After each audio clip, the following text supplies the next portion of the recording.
واقعات بت شکن سلطان محمود غزنوی قسط نمبر 81 اپنا اسلامک اسٹوڈیو۔ ناظرین، حماد نے سب قبیلوں کے سرداروں کو ایک جگہ اکٹھا کیا اور خود حماد ان سب کے سامنے اونچے ٹیلے پر کھڑا ہو گیا۔ اس نے سب کو مخاطب ہوتے ہوئے کہا کہ قافلے پر حملہ کرنے کے بعد جب تم لوگ سپاہی بن کر لوٹو گے تو تمہیں ایک انعام دیا جائے گا۔ ناظرین، حماد کے پاس غزنی کے ایک قافلے سے اغوا شدہ لڑکی کھڑی تھی۔ حماد نے اس لڑکی کی طرف اشارہ کرتے ہوئے کہا کہ وہ انعام اس غزنی کے حسن کے مجسمے کی شکل میں ہوگا۔ اس قافلے میں ایسی بہت ساری حسینائیں آ رہی ہیں جو تم لوگوں میں بانٹ دی جائیں گی، اور یہ انعام ایسا ہوگا جو تمہیں کہیں بھی نہیں ملے گا، اس لیے جی زور لگا دینا۔ لڑکی جو مسکرا رہی تھی، ناظرین، حماد کی بات سن کر یکدم سنجیدہ ہو گئی۔ اس کا چہرہ غصے سے سرخ ہو گیا۔ حماد بتانے لگا کہ قافلے پر کس مقام پر حملہ کرنا ہے۔ قبائلی سرداروں نے حماد کے ساتھ مل کر قید کے ریگستان میں قافلے پر حملہ کرنے کا مکمل پلان ترتیب دے لیا۔ حماد کے پیچھے اس کا باڈی گارڈ ارتگین کھڑا تھا۔ ناظرین، وہاں محافظ رکھنے کی ضرورت تو نہ تھی، لیکن وہ ان قبائل کا بے تاج بادشاہ تھا اور بادشاہ اپنے ساتھ محافظ تو رکھا ہی کرتے ہیں۔ ناظرین، جب حماد قبائل سے مخاطب تھا تو لڑکی نے ارتگین کی طرف نظر بچا کر دیکھا۔ ارتگین کا چہرہ بے تاثر تھا، مگر جب لڑکی نے گھور کر اسے دیکھا تو ارتگین کے چہرے کا رنگ بھی بدل گیا، جیسے اس سے کوئی غلطی سرزد ہو گئی ہو۔ ناظرین، اسی رات کا واقعہ ہے کہ حماد اپنے خیمے میں گہری نیند سو رہا تھا۔ دوسرے خیمے میں وہی لڑکی جس کا نام سبیلا تھا جاگ رہی تھی۔ اس کی نیند اڑ گئی تھی۔ خیمہ گاہ پر موت کا سا سکوت طاری تھا، کیونکہ ان لوگوں کو نہ کوئی غم تھا اور نہ ہی کوئی خطرہ تھا۔ انہیں پہرا کھڑا کرنے کی ضرورت ہی نہ تھی، کیونکہ رہزنی اور قزاقی خود ان کا پیشہ تھا۔ وہ سب خود وحشی تھے، ان تک کوئی قانون نہیں پہنچ سکتا تھا۔ ناظرین، سبیلا نے اٹھ کر خیمے کا پردہ ہٹایا اور باہر دیکھا۔ باہر تاریکی تھی، وہ کسی کے آنے کے انتظار میں تھی۔ وہ پھر لیٹ گئی۔ کچھ دیر بعد وہ پھر سے اٹھی اور خیمے کا پردہ ہٹا کر دیکھا۔ اس کی نظریں ایک دوسرے کے ساتھ کھڑے دو درختوں پر رک گئیں۔ ان کے پس منظر میں ستاروں بھرا آسمان تھا۔ ناظرین، دیکھتے ہی دیکھتے دونوں درختوں کے درمیان ایک انسانی ہیولا سا آ کر رکا۔ کوئی آدمی وہاں آن کھڑا ہوا تھا۔ ناظرین، سبیلا نے ایک مردانہ چوغا اپنے اوپر ڈالا اور خیمے سے نکل کر دبے پاؤں ان درختوں کی جانب چل دی۔ ناظرین، سایہ درختوں کے درمیان سے غائب ہو گیا۔ تھوڑی دیر بعد دو سائے کھجوروں کے سیاہ ستونوں میں تحلیل ہو گئے۔ ناظرین، ان میں ایک سایہ ارتگین کا تھا اور دوسرا سبیلا کا۔ رات جب محفل برخاست ہوئی تھی تو سبیلا نے موقع دیکھ کر ارتگین سے کہہ دیا تھا کہ وہ رات کو کھجور کے ان دو درختوں کے درمیان آ جائے جو پانی کے کنارے الگ تھلگ کھڑے ہیں۔ ناظرین، ارتگین اور سبیلا کی آپس میں کوئی ایسی بات نہیں تھی کہ وہ اس طرح چوری چھپے ملتے، وہ بس ایک دوسرے کو دیکھ کر مسکرا دیا کرتے۔ دونوں کا ان قزاق قبائل کے ساتھ کوئی تعلق نہ تھا۔ دونوں کو ایک قافلے سے اغوا کیا گیا تھا۔ سبیلا غزنی کے ایک شتر سوار کی بیٹی تھی۔ اس کا باپ صرف شتر سوار ہی نہ تھا بلکہ وہ سلطان کا معتقد اور مرید بھی تھا۔ وہ ہندوستان بھی اپنی فوج کے ساتھ گیا تھا۔ اپنے بچوں کو وہ سنایا کرتا تھا کہ اسلام ایک عظیم مذہب ہے جسے ساری دنیا میں پھیلانا ہر مسلمان کا فرض ہے۔ وہ اپنے بچوں کو عسکری کہانیاں بھی سنایا کرتا تھا۔ یہ کہانیاں سبیلا کے خون میں شامل ہو گئی تھی، مگر وہ 12-13 سال کی تھی جب اس کا باپ ایک لڑائی میں شہید ہو گیا۔ ناظرین، سبیلا کی ماں نے اپنے خاوند کے ایک دوست سے شادی کر لی۔ اس آدمی کے پہلے بھی بچے تھے جن کے ساتھ اسے بہت پیار تھا۔ وہ انہی بچوں میں مگن رہتا۔ سبیلا اور اس کے دو چھوٹے بھائیوں کو ان کا سوتیلا باپ پیار نہ دے سکا۔ سبیلا کی عمر 16 یا 17 برس ہوئی تو اس کے سوتیلے باپ نے اس کی شادی ایک بہت زیادہ عمر والے آدمی سے کر دی جس کی پہلے بھی 2 بیویاں تھی۔ سبیلا کے سوتیلے باپ نے اس آدمی کے ہاتھوں سبیلا کو فروخت کیا تھا۔ ناظرین، سبیلا کا یہ شوہر بہت زیادہ امیر اور اعلیٰ رتبے والا تھا۔ وہ شراب بھی پیتا تھا۔ ارتگین اسی آدمی کا ملازم خاص تھا ارطغرل چونکہ شاہ سوار تھا اور ماہر تیغ زن تھا، اس لیے اس کے آقا نے اسے اپنا محافظ بنا لیا تھا۔ ناظرین، ارطغرل ایک ترک غلام تھا، اس کا بچپن اور جوانی غلامی میں ہی گزری تھی۔ اگر اس دور میں اپنے ساتھ کوئی محافظ رکھتا تو یہ بہت بڑا اعزاز سمجھا جاتا تھا۔ ایک بار سبیلہ کا خاوند ایک قافلے کے ساتھ کہیں جا رہا تھا کہ راستے میں قافلے کو ڈاکوؤں نے روک لیا اور حملہ کر دیا۔ قافلے والوں نے مقابلہ کیا، مگر پھر قافلے والوں نے ہتھیار ڈالنے میں بھی دیر نہ کی۔ ارطغرل جو کہ اپنے آقا کے ساتھ تھا ابھی تک مقابلے میں ڈٹا ہوا تھا۔ ناظرین، ارطغرل گھوڑے پر سوار تھا اور وہ گھوڑے کو سر پر دائیں بائیں آگے پیچھے دوڑا کر ڈاکوؤں سے لڑ رہا تھا۔ ناظرین، ارطغرل کے اس طرح بہادرانہ طریقے سے لڑتے دیکھ کر ڈاکوؤں کے سردار نے کہا کہ اس جوان کو زندہ پکڑنا ہے۔ قافلے والے دل چھوڑ بیٹھے تھے۔ ناظرین، ارطغرل اکیلا ہی لڑ رہا تھا۔ آخر ڈاکوؤں نے ارطغرل کے گھوڑے کو گرا لیا اور ارطغرل کو زندہ پکڑ لیا۔ ناظرین، ڈاکوؤں کے ہاتھ قافلے کا تمام تر مال لگا اور ساتھ دو انتہائی قیمتی انسان، ایک ارطغرل اور دوسری سبیلہ ہاتھ لگی۔ ناظرین، سبیلہ تو عورت ہونے کے ناطے روتی ہوئی ڈاکوؤں کے آگے لگ کر چل پڑی، کیونکہ اس کا خاوند قتل ہو گیا تھا، جبکہ ارطغرل ڈاکوؤں کو للکار رہا تھا کہ دو دو کر کے میرے مقابلے میں آؤ، میں دیکھتا ہوں کہ تم میں سے کون زندہ بچتا ہے۔ مگر اسے رسیوں سے جکڑ کر ایک گھوڑے پر سوار کر دیا گیا۔ ناظرین، چند دنوں کی مسافت کے بعد ڈاکوؤں کا یہ گروہ ارطغرل اور سبیلہ کو لے کر حماد کے سامنے پیش ہو گیا۔ یہ ڈاکوؤں کا گروہ بھی حماد کا ہی بھیجا ہوا تھا۔ ناظرین، سبیلہ پر تو خاموشی طاری تھی، جبکہ ارطغرل حماد کو بھی مقابلے کے لیے للکار رہا تھا۔ حماد بہت چرب زبان تھا، اس نے ارطغرل کو موم کر لیا اور جب ارطغرل نے اسے بتایا کہ اس کا تعلق غلاموں کے خاندان سے ہے اور 3 آقاؤں کا محافظ رہا ہے، تو حماد نے اسے اپنے پاس بٹھا لیا۔ حماد نے ارطغرل سے کہا کہ یہاں تم کسی کے غلام نہیں ہو، یہاں تم بادشاہ ہو، سلطان ہو۔ تمہاری وجاہت دیکھ کر اور یہ سن کر کہ تم میرے لیے اتنے زیادہ آدمیوں کے ہاتھ نہیں آ رہے تھے، میں نے تمہیں اپنے ساتھ رکھنے کا فیصلہ کر لیا ہے۔ تمہاری قدر میرے علاوہ کوئی نہیں جانتا۔ ناظرین، ارطغرل نے خشمگین لہجے میں کہا، کیا تم مجھے اپنے جیسا ڈاکو بنانا چاہتے ہو؟ حماد نے کہا، تو کیا تم ساری زندگی غلام رہنا چاہتے ہو؟ کیا تمہیں آزادی سے کوئی دلچسپی نہیں ہے؟ کیا تم آزاد نہیں رہنا چاہتے؟ آخر حماد نے اپنی چرب زبانی سے ارطغرل کو اپنے ساتھ رہنے پر قائل کر لیا۔ ناظرین، حماد کو جب یہ پتا چلا کہ ارطغرل اس سبیلہ نامی لڑکی کے خاوند کا محافظ تھا، تو حماد نے سبیلہ سے کہا کہ اگر تم یہاں رانی بن کر رہنا چاہتی ہو تو ارطغرل سے کہو کہ وہ تمہارے اور میرے ساتھ رہے، ورنہ تم دونوں کا انجام بہت بھیانک ہوگا۔ ناظرین، سبیلہ ارطغرل کو الگ لے گئی اور کہا کہ وہ اس کی خاطر اس کے ساتھ رہے، اور ساتھ ہی اس حماد نے جو دھمکی دی تھی وہ بھی بتا دی۔ ناظرین، ارطغرل حماد کا قائل تو ہو چکا تھا، اب اوپر سے اس پر سبیلہ کے آنسوؤں نے اثر کیا اور اس نے ساتھ رہنے کی حامی بھر لی۔ ناظرین، حماد نے ارطغرل کو بہترین گھوڑا دیا اور اسے اپنا ذاتی محافظ بنا لیا اور سبیلہ کو حماد نے اپنی داشتہ بنا لیا۔ ناظرین، دونوں 1 سال کے عرصے میں اس ماحول میں رچ بس گئے تھے۔ ارطغرل حماد کے ساتھ رہزنی کی 2 وارداتوں میں شریک ہوا تھا۔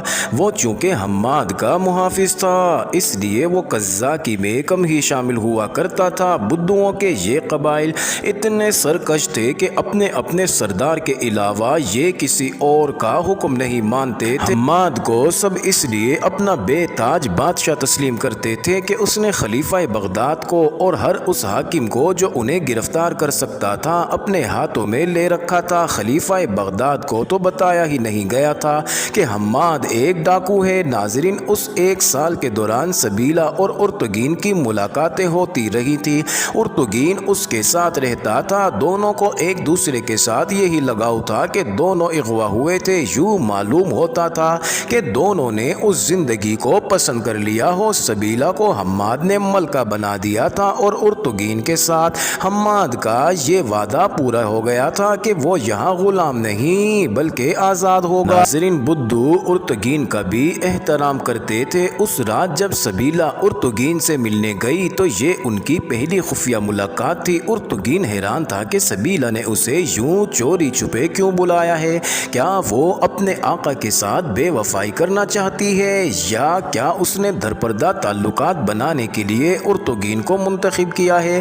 کیوں سبیلا؟ ارطغرل نے ادھر ادھر دیکھتے ہوئے پوچھا کہ ایسی کون سی بات ہے جس کے لیے تم نے مجھے سب سے الگ چوری چھپے اکیلے بلایا ہے اور خیمے میں بلانے کی بجائے اتنی دور بلایا ہے؟ ناظرین، سبیلا نے کہا کہ میں نے تمہیں اپنے مرے ہوئے خاوند کے غلام کی حیثیت سے نہیں بلایا، نہ تم اپنے آپ کو میرا غلام سمجھو اور نہ حماد کا۔ میں تمہارے سینے میں ایک ایسے انسان کو بیدار کرنا چاہتی ہوں جو کسی کا غلام نہیں ہوتا، وہ بس اپنے اللہ، اپنے مذہب اور اپنے ملک کا غلام ہوتا ہے۔ یہ تم کیسی باتیں کر رہی ہو سبیلا؟ ناظرین، ارطغرل نے کھسیانی سی ہنسی ہنستے ہوئے کہا، معلوم ہوتا ہے کہ تم خواب اور نیند میں بول رہی ہو۔ سبیلا نے کہا کہ یہی بتانے کے لیے میں جاگ اٹھی ہوں۔ وہ سبیلا جاگ اٹھی ہے جو غزنی کی فوج کے ایک شتر سوار کی بیٹی تھی۔ یہ بیٹی اسی روز مر گئی تھی جب اس کی ماں نے اپنے مجاہد خاوند کی موت کے بعد ایک ایسے آدمی سے شادی کر لی تھی جو مجاہد نہیں تھا۔ پھر یہ مجاہد کی بیٹی تمہارے آقا کے ہاتھوں بک گئی، میں نے اس بیٹی کا گلا گھونٹ دیا تھا۔ ناظرین، ارطغرل سبیلا کی باتیں خاموشی سے سنتا رہا، پھر بولا کہ ایک عورت اور ایک غلام کی قسمت میں ایسا ہی لکھا ہوتا ہے۔ تم نے اپنی قسمت دیکھ لی اور میں نے اپنی تقدیر دیکھ لی ہے۔ جو لکھا تھا وہ ہمیں مل گیا ہے اور جو رہ گیا ہے وہ بھی ملتا رہے گا، لیکن مجھے اس بات کا افسوس نہیں کہ میں غلام پیدا ہوا تھا، قبیلے کے ساتھ خانہ بدوشی میں پل کر جوان ہوا، پھر ہاتھوں ہاتھ بکتا رہا۔ میں نے صرف ایک بار سنا تھا کہ اسلام میں کوئی انسان کسی دوسرے انسان کو غلام نہیں رکھ سکتا اور نہ ہی بنا سکتا ہے۔ مجھے بہت ہنسی آئی تھی یہ سن کر، کیونکہ غلام رکھنے والے مسلمان ہی تھے۔ ناظرین، سبیلا نے کہا کہ وہ سب جنہوں نے غلام رکھے ہوئے ہیں گناہ گار ہیں۔ اسلام میں کسی کو غلام بنا کر رکھنا گناہ ہے۔ میری شادی تمہارے آقا سے ہوئی تو یہ بھی گناہ تھا، کیونکہ یہ شادی نہیں بلکہ سودا ہوا تھا۔ میری قیمت لگی تھی اور مجھے نقد رقم لے کر بیچا گیا تھا۔ میں شروع میں چند دن اداس رہی مگر پھر میں نے اپنے آپ کو سنبھال لیا۔ یہ تو میری قسمت ہی عجیب ہے، میں نے اپنے آپ کو مار لیا اور خوش رہنے لگی۔ تم نے مجھے ہنستے ہوئے بھی دیکھا تھا مگر یہ جسم تھا جو ریشمی ملبوسات میں سجا ہوا تھا۔ زیورات نے میرے حسن کو چار چاند لگا رکھے تھے مگر یہ میرا حسن ہی تھا جس نے مجھے فروخت کروایا تھا، مگر میری روح ہر وقت روتی رہتی تھی۔ ارطغرل نے کہا کہ تمہاری شادی کسی تم جیسے ہی خوبرو نوجوان سے ہونی چاہیے تھی۔ سبیلا نے کہا کہ ارطغرل، میں اپنی شادی کا رونا نہیں رو رہی، میرا باپ زندہ تھا تو میں نے کبھی سوچا بھی نہ تھا کہ میری شادی ہوگی۔